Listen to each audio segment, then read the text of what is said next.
I've been paying my student loan for 8 years. 8 years of monthly payments. You want to know how much I still owe? More than when I started. More than when I started. I have paid $38,000 into this loan. The balance has gone up by $4,000.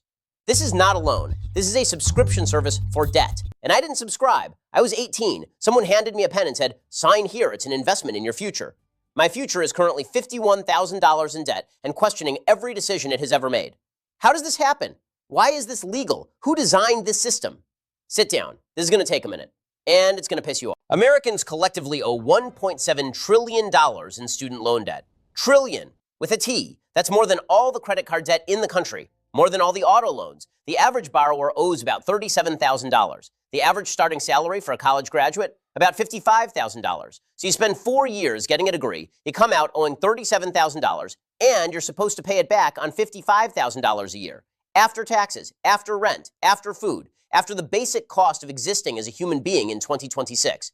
The math works out to, you can pay your loan or you can live. Not both. Pick one. And don't pick wrong, because the interest is running either way. Uncle Gino went to college in 1971. 4 years at a state school. Total cost? $3,200. He worked summers and paid it himself. He graduated with zero debt.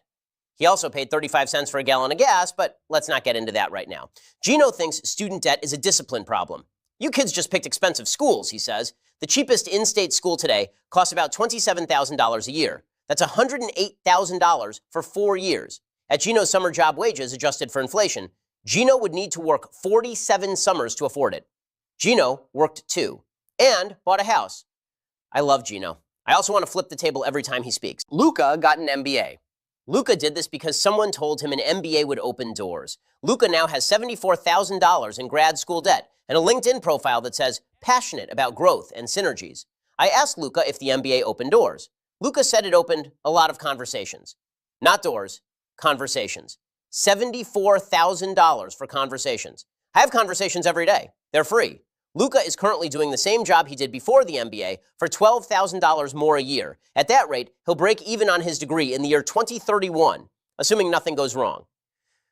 Something will go wrong. Here's the part nobody explains when you're 18 signing the paperwork. Student loans have something called capitalized interest. It means if you can't make full payments, and most people can't, the unpaid interest gets added to the principal. So you owe more, and then interest runs on the higher number. It's debt that breeds more debt. It's mathematically designed to grow faster than you can pay it. And the income-driven repayment plans, the ones that are supposed to help, you pay a percentage of your income for 20 to 25 years, and the rest gets forgiven. 20 to 25 years.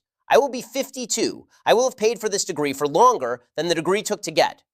And the forgiveness? The amount forgiven gets added to your income that year. You could owe tens of thousands in taxes the year your loan is finally canceled. They forgive the debt and then tax you for the forgiveness.